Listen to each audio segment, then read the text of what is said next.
Hello and welcome back to Sugar and Spice. Today we've got one of our first guests back, Miss Laura Miano from Laura Miano Sexology. Hi, it's a pleasure to be back. So Laura, last time coming on to the podcast, and then we just became besties after. And I can't believe we met like from this. I know.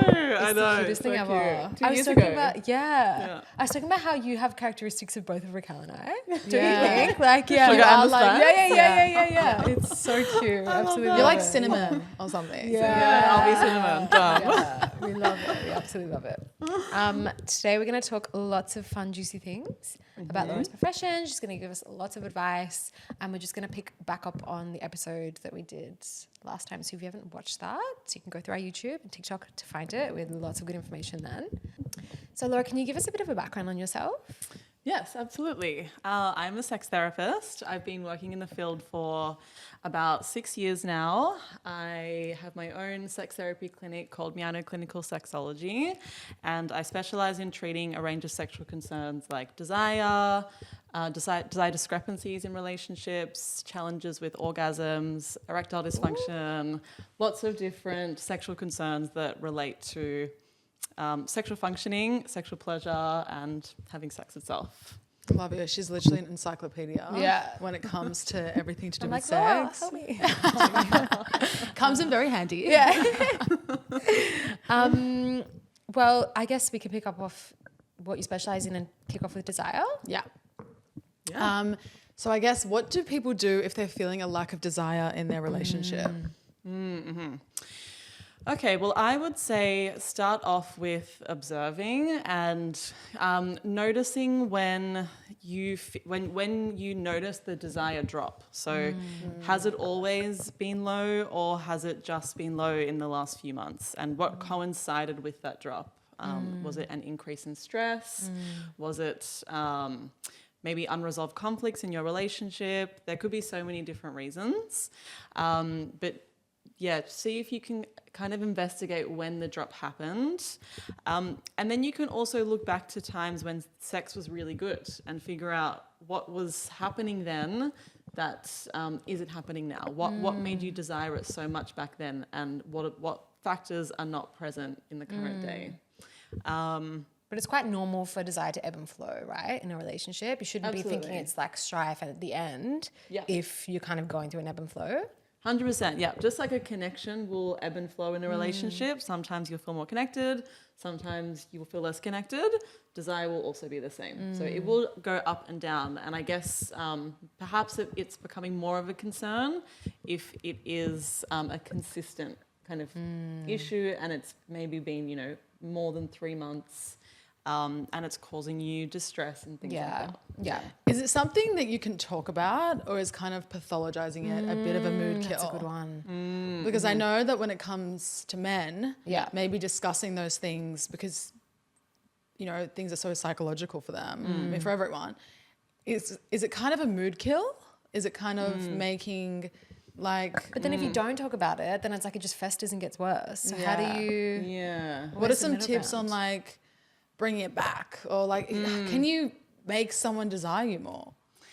Well, I would say it's okay to talk about. I guess there's a difference between talking about it and it being kind of a nice check-in conversation, and then talking about it and it's more of a pathologizing, like we have a problem, that kind of thing. Yeah. You could, frame it in a more positive way. Hey, I'd love, to have sex like we did, back in that time when how do you think we could like get back there? And it kind of frames it a bit more positively. Yeah, true. Yeah. And it makes it a bit sexier than rather than being like, why don't you desire me? Yeah, exactly. Yeah. That's, And then with the lack of desire, sometimes it can, of course, lead to infidelity. Would you say that is more prevalent for men or women? And how is cheating like different for both sexes, genders? I mean, I haven't really seen the exact stats with men and women. But yeah, I do know it's possible that if there is a lack of desire in a relationship for the other partner, then it could lead to, I guess, wandering eyes and seeking that kind of experience outside of the relationship. Yeah, I guess I'm going to ask a question to all of us. Is it different when men and women cheat? I think they cheat for different reasons, but I think it's The values just are as the same. bad. Yeah. Betrayal is just as bad. Yeah. But I think the reasoning behind it in my non-clinical but social kind of life that I've seen it, around people that I know, I think women will cheat due to a lack of desire a lot more, rather than I think men would cheat for a release of biological pleasure, maybe then just. It's still bad on both ends. It's still bad on both ends, but doesn't it kind of... How am I going to frame this without everyone on TikTok coming for me? I will say this. I've seen women forgive cheating men. I've never seen a cheating woman be forgiven by a man. Yeah, I've never seen that. That's so true. Do you think Have you guys ever heard of that? No, you're right. What do you think it is? I think it's there's a lot more pride with men. I think with women there's so many dynamics. I don't know if you guys have experienced it, but where there's a married couple, the man is quite wealthy, the woman turns a blind eye to the things that he does, and it's kind of like, as long as I don't see it, it doesn't mean anything. When do you ever see that dynamic with a man? True. That's so true. Like, when I'm yet to experience it, but I think... But even in circumstances where there's infidelity, not in that regard, it's more likely that a woman will forgive, maybe because she's more empathetic, she thinks about the kids and she thinks about all these things. Whereas maybe also because men tend to have, I don't know if this is actually, maybe we could ask you, but higher sex drives, and so maybe is that a thing? I would say it depends, because women can also have just as high a sex drive, but it can also be that socially maybe things are set up a little bit more for men to have sex and totally, express without that. it being shamed and And So it's also, it might make it life is so easier. exhausting as a woman. Sometimes she's doing the most. And maybe Yeah. That's so true. It's really interesting.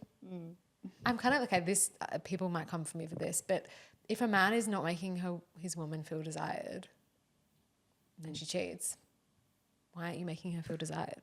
But a man could easily say the same thing. Yeah, I see this a lot with my clients, that the other partner isn't making them feel desired, and therefore they're not desiring sex for that partner. But it happens on both ends, men and women. Yeah. Wow, true. I've never really thought of it as like women not making the men feel desired, because it's kind of true. Yeah. True. And then that's what can lead to people going outside of the relationship. Yeah. Yikes. Very interesting. Scary times. So we saw recently you wrote an article about the link between desire and alcohol, which I think is so interesting, because I think we've all had a night where we've drunk and have just had a little bit more inhibitions free. What is the link between alcohol and desire? Is it bad if you're relying on alcohol for desire in your relationships? Yeah, I mean, alcohol can have a really big impact on your levels of desire, as well as how you express yourself sexually. So when you are drunk, you struggle to register consequences and understand what consequences are for your actions. Okay. Yeah, so if you are having a sexual experience and you usually think that, this part of your sexuality is a little bit shameful, when you're drunk, you won't think that. You won't register shame as a consequence. So you'll go in and be your freaky self, and you won't think, oh shit, that's embarrassing. Yeah, okay. Yeah. So it can lead people to lose their inhibitions, get a little bit more crazy during sex, be maybe a little bit more vulnerable, say they love their partners, maybe they wouldn't be able to do that usually. So there are reasons why it can be quite fun. Okay. However, relying on it, which would mean each time you become intimate with your partner, you're using alcohol, that might not be so good, because it means that you're struggling to do those things and have a good sex life in a sober context. Yeah, that makes sense. Yeah. That definitely makes sense. Do you think desire plays a lot into a female's ability to get wet? Do they need to feel desire to get wet, do you think? Not always. Okay. Lubrication isn't always completely aligned with how much someone feels aroused and someone feels desire. Wow, really? Yeah, because there can be things like medication, hydration True. levels, hormones, stress, all of these things can actually impact how much you become naturally lubricated during sex. okay. You might really feel turned on, but you just might not be wet. Yeah. Interesting. It's so interesting that we spend so much time talking about performance anxiety for men, whether that's not, getting hard or whatever it is. But like female performance anxiety is something that we don't really discuss. Yeah. And yeah, so I guess when it comes to performance anxiety for women, how is that catalyzed? Manifest, yeah. I mean, in my clinical work, I would say I do see differences with how men and women experience performance anxiety. Generally, men, it's more about will they keep their erection? Will they be able to make her come? It's all about, I guess, making sure that she's having a really good experience. Really? A lot of the times. That's so interesting. Yeah. Definitely not when we were younger, that's for sure. Yes, that's true. Well, I feel like it takes men to mature to come to that. Yeah. Yeah. No, totally. Yes, but with women, I would say what I often hear, especially with oral receiving, it would be more, is it taking them, am I taking too much time? Are they getting bored of this? I hope like they're okay. It's often also about them climaxing. So am I taking too long to climax? As a woman, as in like you're lying there? Yeah. If I don't climax, are they going to be disappointed? Also around body image, how do I look? Can he see this thing on me in this light? Yeah. Am I moving my body in the way that makes, is it sexy? Do I look good right now? They're the kinds of things I often hear. With And then we women. wonder why it's so hard to have an orgasm because we're thinking about all these things to do with body image, and like men are kind of like whatever, like, let me just go in and but we're like, That's so do I look good from this sad. angle? Like, how does my cellulite look? Like, Women literally live in voyeurism, like how they're being perceived all the time. it's so crazy. Yeah. It's actually so crazy. I think I've really seen this slight side tangent. Alex doesn't understand why I wear makeup. He's like, but I don't get it. You look so beautiful without it. And I'm like, you will never understand. It's just like how our brains are trained to think of like how the outside world will perceive me. I feel like I look undone if I leave the house to go out. Especially he's like, we're going out to a nice restaurant. He's like, you don't need to wear makeup. You're so beautiful. I'm like, are you okay, babe? Like, for me to go to fucking Gimlet with no makeup on? Like, are you all right? It's this concept that I just think they'll never get it. But yeah. Yeah, no, totally. And that does apply when you're having sex too. And do you find that also within that performance anxiety that can lead to dryness for women? Yeah, well, I guess if someone loses arousal, they can dry up. Yeah. But as I said before, it's not always correlated with arousal, but I mean, I don't know the exact figure. I could definitely look it up and I can send it to you guys. But if someone does become less aroused in the same way that, someone might lose their erection, women can also dry up. Yeah. Is this why lube is important? Yeah. Yeah. Absolutely. To make sure it's like consistent. Yeah. 100%. Yeah. Nice. Yeah. Okay. So in terms of women drying up, I'm going to give you one of these each. Raquel, you know what it is already. So everyone. I mean, we've definitely discussed it with Laura. Yes. This is pre-play. So pre-play is a lubricant suppository, which is just like a different way to use lube. You insert it and it dissolves like a fish oil tablet dissolves in your body when you take it orally. The concept behind it is, I guess, discreetness is the number one differentiator. It's not messy. And there's no mess. But You I don't guess even have to tell anyone. Oh, shit. You could just like put it in and then to his knowledge, you're so wet, like you're just gushing and it's all because of him. Like you don't even need to tell him. Well, it ties back into that performance anxiety we were just talking about. Also, like, you don't really have to think like, am I wet enough? Or does he think I'm wet enough? Because that's already taken care of. Whether you want to tell him or not is like, your decision. But I think it just allows women to kind of take it into their own hands in that sense. Yeah. Because that can actually, if you're worrying about not being wet enough and how they'll perceive it, then this can reduce that part of the anxiety. Yeah. So it looks like this. Just like a little. You can also insert it in the back if that's your thing, and because obviously that doesn't self-lubricate. And you can put one in, you can put two in, depending on how wet you want to be. But it should be about half an hour before. Yeah. you want to. 20 to 30 minutes before playtime. Yeah. And it's truly an amazing product. And just Yeah, if you're it's dry in general, like you can just put it in Yeah. and feel this like gorgeous moisturization throughout the day. Yeah. I can imagine as well, it could be kind of fun if you put it up and then in 20 to 30 minutes you're going to be having sex. You probably start to feel yourself getting a little bit more like wet because of the pill. Yeah. And that can even be a turn on in itself. Yeah. For your own confidence. Yeah. Or just like turning yourself on. Like, Yeah. oh yeah, I can feel it. I'm feeling wet. Like, I love it. Like dripping down your leg vibes. Stop. Guys. No, I'm joking. Raquel, you just spoke about like putting in it wearing during the day. We've had a few people message us in terms of like being on medication and it makes them quite dry and how you can just use this on a day-to-day basis and just kind of like. There's a lot of like anxiety and depression medication that unfortunately affects your libido, affects wetness. A lot of medication in general. So this is like really amazing for that. And even just like not drinking enough water, we learned can affect how wet you get. Yeah. So it's also Hydration your levels. diet. Like, coming from a kick-ons, like things are going to be a little bit dry. So It's crazy also like I didn't learn about any of this until we started to put this together. Like I didn't know how we just get because so many wet. people were messaging us about it and we're like, Yeah. okay, it's such a big thing. Yeah. And I just feel like female, women's, Sexual health. it's just not really discussed that much. Yeah. Like we're just obsessed with erectile dysfunction and losing erections, but premature this, premature that. But yeah, I feel like it's such an amazing product. Yeah. Sometimes I'm just chilling and I just I'm dying. Okay, so talking about performance anxiety, how do you get out of your head when you're thinking too much? Because I'm an overthinker to the T and it applies in every facet of my life. So that's great.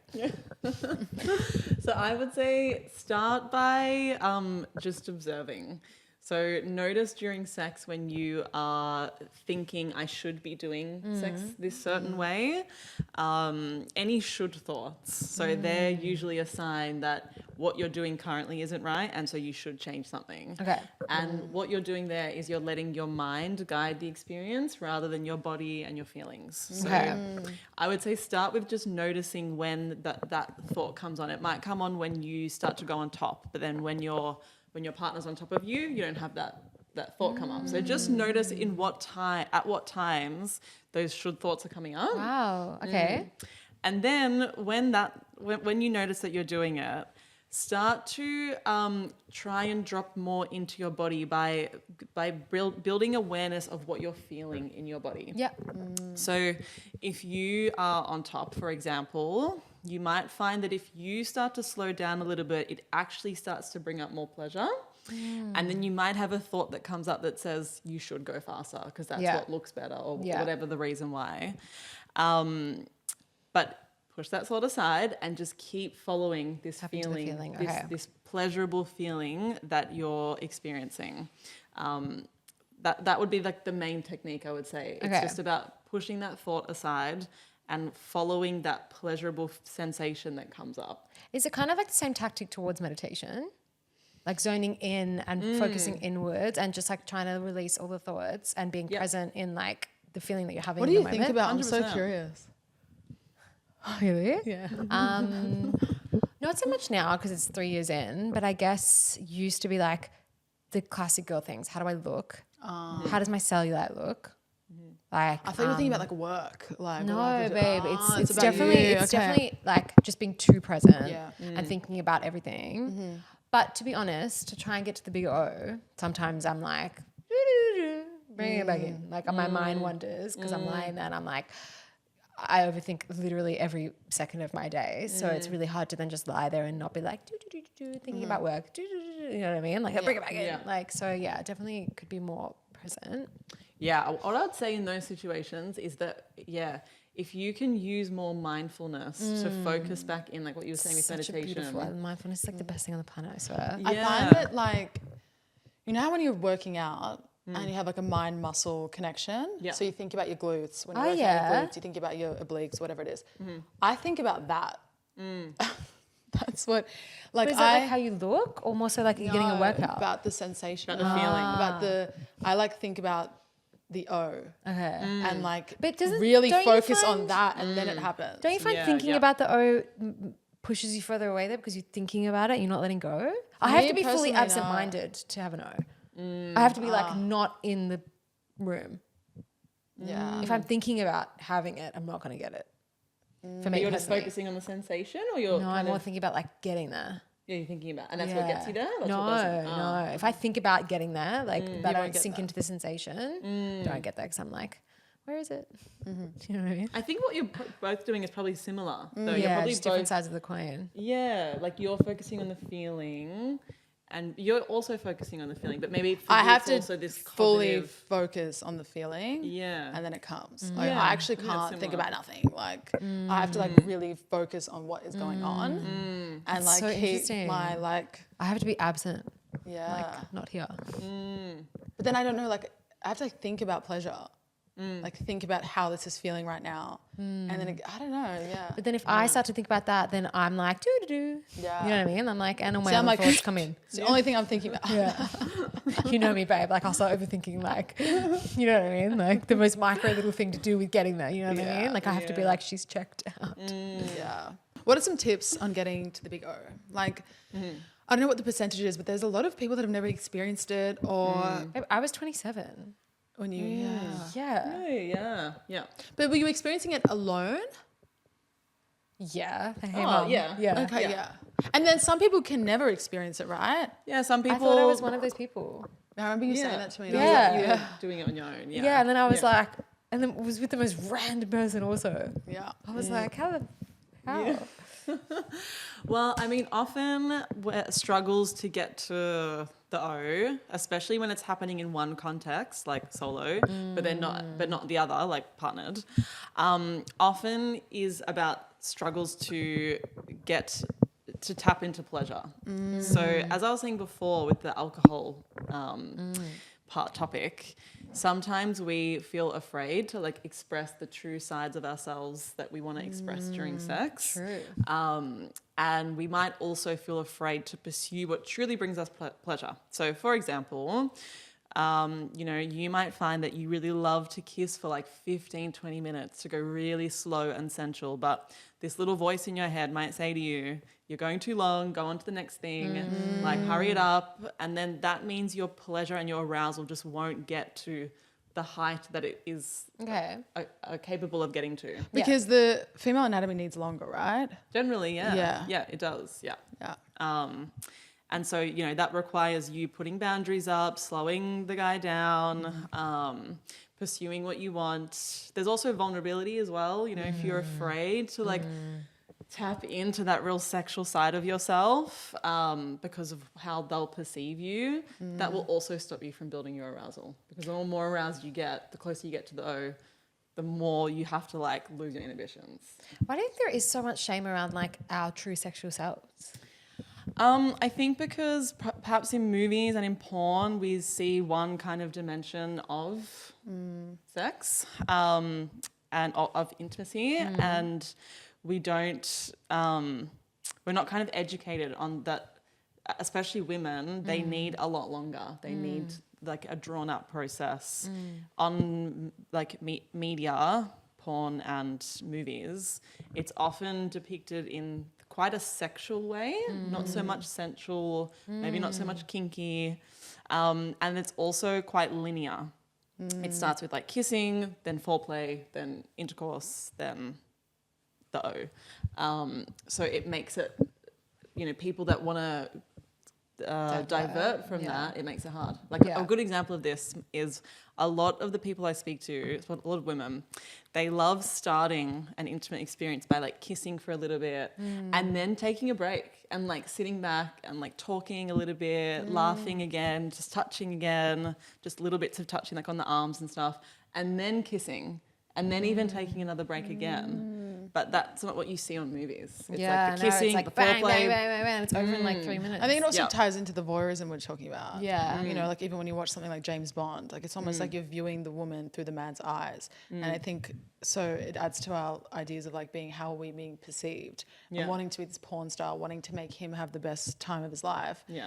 But yeah, it's so interesting. A lot of those scenes as well are created by men and how they perceive sex. Yeah. So, it all ties in. Yeah. Now let's talk about squirting.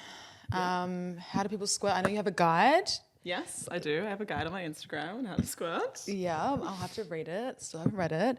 Are there any tips you can give us on squirting? Yes. So Can everyone squirt? Sorry. every person with a vulva can squirt. Yep. Yes. So there are a few key factors.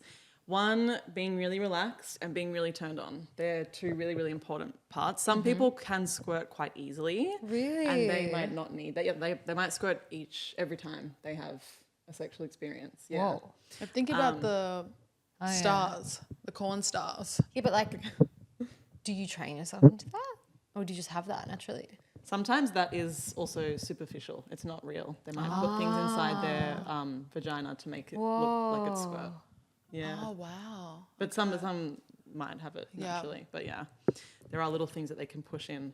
Yeah. Whoa. But the main part is, so essentially you're wanting to stimulate the G-spot or the inner structure of the clitoris. When that gets enough stimulation, that will kind of be stimulating up against your urethra, which is the part where the liquid comes out from. So people often get it with like penetrative sex because that will hit that part. A really reliable way is with a toy that is angled and hard, like glass or metal, because it's like a harder type of sensation. And if you use that to really stimulate your G-spot, then whilst being very relaxed and also very aroused, that can be the most reliable way to get there. Where is the G-spot? So the G-spot is, good question. It is basically inside, probably this far in the vagina, angled towards the belly. So if you put your fingers in yourself, it goes in and then up. Okay. And it's a little rigid patch of skin. Okay. But the word G-spot is a bit contentious these days because it is not really a spot anymore. It's more so known as the inner structure of the clitoris, actually. That's more correct way to say it. Okay. Yeah. So I think something that's not spoken about enough is like how to care for your partner after you've had sex. Like, especially if it's a new person, someone you don't know that well. I feel like this day and age, it's so casual that if you like sleep with someone and you don't hear from them for a few days, it's just like kind of not on. You've just experienced their body. Like you should be giving them some form of care. Yeah. So what do you think are tips for aftercare for men and for women, or like, I guess just in general? It's not gender specific, I guess. Yeah, and I think that's a really important topic because sex is such a vulnerable thing. And to enter a vulnerable space with someone like that, even if it's not a long-term partner, if anything, it's more important, I would say, if it's not a long-term partner. Yeah. I think it's so important to check in after. So I guess it depends, like, you know, whether it's just a text message or a phone call, just something that basically says, hey, I had a really nice time last night. Or even if maybe the sex wasn't that good, you could say, hey, I had a really nice time last night. Just want to check in, make sure you're feeling good about it. Always here, you know, to chat more. I love that because I feel like something worse when you're younger, especially, and you don't hear from them. Oh, Yeah. It's like, you were so fucking lucky, bro. Yeah. And then like our modern concept of having sex is so fucking casual these days that it's like whatever. But it's actually not whatever. Like you said, And it's I a very intimate, sacred, like vulnerable place to be. Absolutely. And I think sometimes people might confuse checking in after with, you know, maybe you're giving the wrong impression, you're leading them on. And that's not the case. You can be just wanting something casual, but still check in Being after. respectful, Yeah. 100%. Yeah. Yeah, because then I guess it would come off that you're using that person's body Exactly. and seeing them as just a body, which if someone's into, they're into. But like, I think you've got to tread carefully Yeah. when it comes to that. So now we're going to do 3 tips for the best sex of your life with a sexologist. So Laura, take it away. Okay, so I would say number 1 would be prioritize connection rather than your body performing the way you think it should perform. So always, you know, be open with your partner, talk to them about how you're feeling, prioritize that connection. The second thing would be embrace vulnerability. That also ties in with connection. The more that you're vulnerable during sex, the more that you're vulnerable during intimacy, the greater the connection will be, and the more that you'll be able to embrace sides of yourself that maybe you are a little bit afraid to embrace usually, sexual sides of yourself. Yeah. The third would be increase your body attunement. So be more aware of the little sensations that are coming up during an intimate experience, because your emotions and the feelings in your body will always guide you towards making the choices that are usually best for you. So if you find that when your partner moves on to doing something else and you get a little bit of a tightness in your chest, that's a sign, actually, you probably should go back to what you were doing before. Okay. Yeah. So notice those little sensations. Nice. I love that. Yeah. Okay, cute. And are there any tips on like how to give great brain or how to go down on your partner in a very pro-like way? Do you have any tips to share with the audience?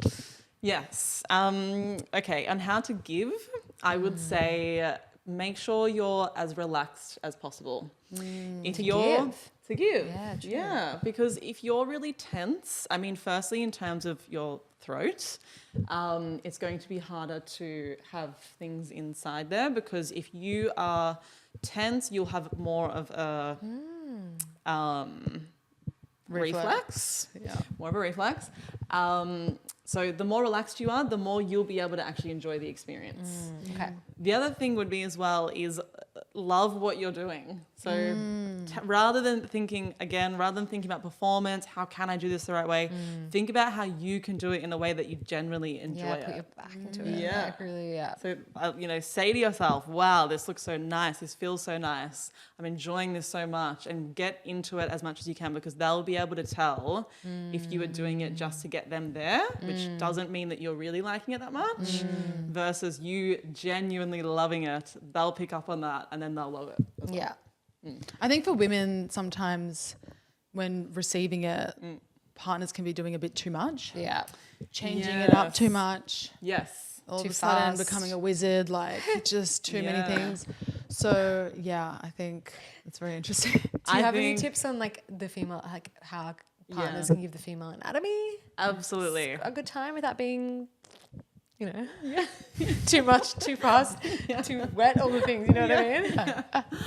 Yes, I would say the most important, if I could give one tip with pleasuring a woman, it is slow down. Yeah. Be as slow as you can, especially when you're giving mouth to, I would say go as slow as you can, because the only thing you will do by going slow is have them begging for more.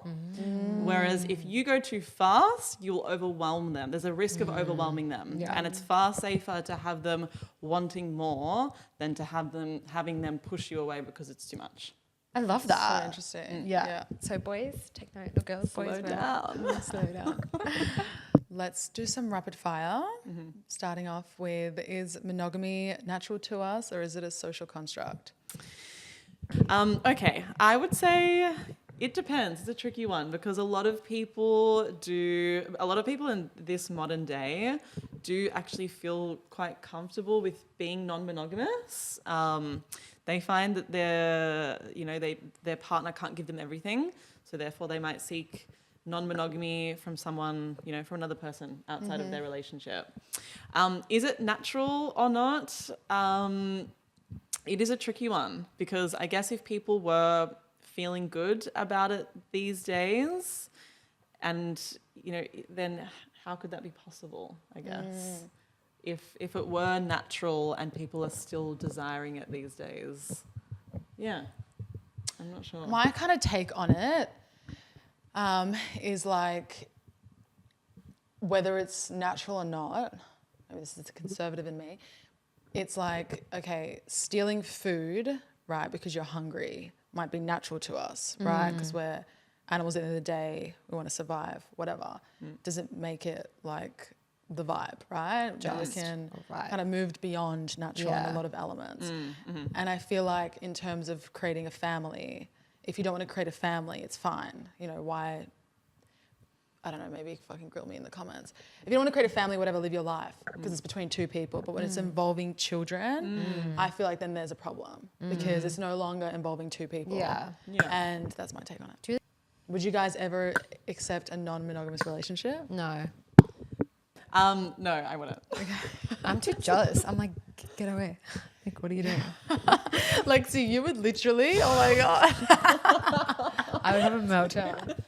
My thing is, I don't get jealous, but I get like, there's a pride element to it. Yeah. I'm the same. I'm like, Why would you need to do that? yeah, 100%. Like, you need to breathe next to another woman when you have me. No. Yeah, totally. Also, because I don't know. It's just not a dynamic that I think. But you look at guys in the street, even in a relationship. Oh, You're not gonna looking. be. You're not I gonna thought be you were like, talking about Polly. I'm talking about looking. Yeah, look, it's fine. What, I expect my partner not to be human anymore. Yeah. Like everyone, we all. Yeah. I think it's just a normal thing that we look at beautiful things. Yeah. A beautiful bird, a beautiful Yeah. whatever. We can appreciate beauty. Yeah. What I want this guy to have, like, totally. you know. But I used to not feel comfortable with that though, because I wasn't secure enough in myself. I don't think. were you deluding yourself that that wouldn't be a thing? No, but it would make me feel like I wasn't good enough. But how would you know that someone's looking? You're controlling their eyes.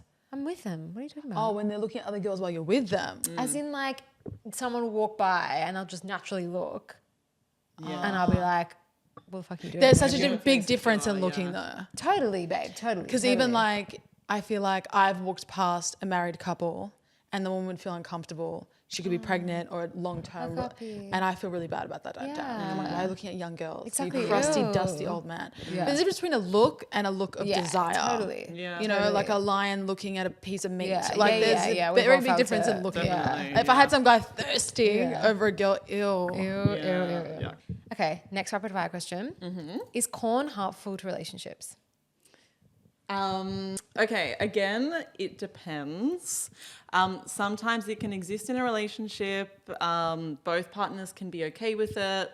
It doesn't take away from their partnered experiences.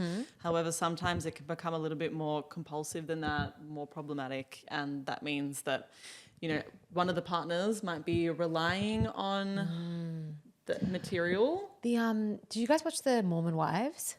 No. There was one of the partners because I think he had an addiction to corn, and then he picked that up and started talking to like people online and stuff. And he's like, "I'm just so addicted." I knew a girl whose partner would prefer to watch it than to actually be intimate with her. That's when it's probably more of an issue. I just feel like everything bad in our society relates back to the corn world. I think it's horrendous. But Yeah, it can definitely. It brings up a lot of issues. it's not just in partnership. I feel like it's damaged our society so much in this like quick Yeah. release. Like, yeah, I just think, especially men as they, you know, use it the most. Like, it's given a warped idea of female sexuality. It's like ruined things like you'd get nervous when someone would touch you, or like you'd imagine things like, where's the imagination anymore?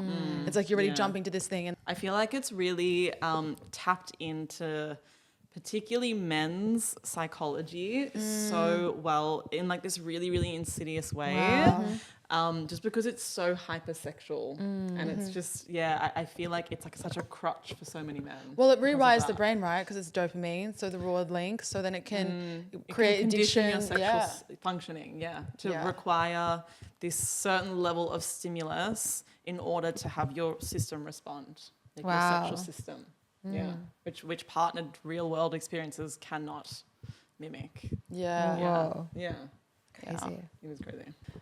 Is there such a thing as too little or too much sex in a relationship? Well, it all comes down to two partners being satisfied with the amount of it. So one couple might be happy with it once a year. That's just what they're happy with. And if they're satisfied, that's all that matters. Some partners might need it a few times a week. And it really just comes down to finding the sweet spot with your partner where you both feel satisfied. How do you like say that you don't want it as much as your partner, but your partner's like a fiend for it? How are you like, to me, I'm like, how are they not going to cheat? Well, in the end, it's all intimacy. So if one person doesn't want it as much as the other person, what I would suggest is rather than having these 0 to 100 experiences where nothing happens and then the full experience happens, try to speckle a little bit more intimacy in terms of having like a sexy kiss for 5 minutes before you go to bed, or doing like an erotic massage and then it just ends there. And it ending there doesn't need to be a bad thing. It can be okay, that was really fun. and then you go to sleep or whatever, and it just builds up desire for the next time, or for the time when it actually does happen in a full experience. Yeah. In your work, have you seen people that are sexually incompatible work through that, or is that kind of something that you see as the demise of a relationship sometimes? No, it's definitely something to work through. Where incompatibility might be a little bit harder is if someone has, like a really sensual approach to sex, and then the other partner has like a really kinky approach. That's just their sexual style. Okay. That can be a little bit harder to work with, but if it just comes down to frequency, I think that's a far easier issue to work with. Okay. Should people have to disclose their body count to new partners? No, definitely not. I think people don't have to disclose any information around the number of sexual partners that they've had, especially if the person asking that question will shame them for it. So I think that's something that they can use their discretion with. When it comes more to maybe things around like STIs and stuff like that, definitely I would highly recommend people have an honest conversation about that. But when it comes simply down to numbers, and I'd also wonder why that person's asking that question. Yeah. I would say do whatever feels right for you. Yeah. We actually have this next question is actually from a viewer. She was wondering, what do you do if you're fantasizing about another person during sex, or even like during day to day? What to do, and if that is considered cheating? I mean, look, you're only human. Sometimes fantasizing can happen in a long-term relationship. Whether you act on it or not is a different thing. And if you are fantasizing about another person, I would suggest, there might be a bit of concern that comes up with that. But if you can push that emotion aside and look at it more analytically, think about what it is about this experience with that person that you're seeking, because it might give you an insight of maybe some needs that are coming up that are not being met, in your current relationship, whether it's about wanting a little bit more excitement, wanting a little, like a different type of sex, a different type of intimacy. So just analyze it and see if you can then go to your current partner and say, hey, I would actually love if we could change it to a little bit more of this kind of thing. Use it constructively. Okay. Yeah. Makes sense. Yeah. Well, thank you so much, Laura, for coming. Very insightful. Learned so much. And follow Laura on Laura Miano's Sexology. Yeah. For any sexology tips, appointments. She's like the best of the best. Yeah. Love you guys. Love you.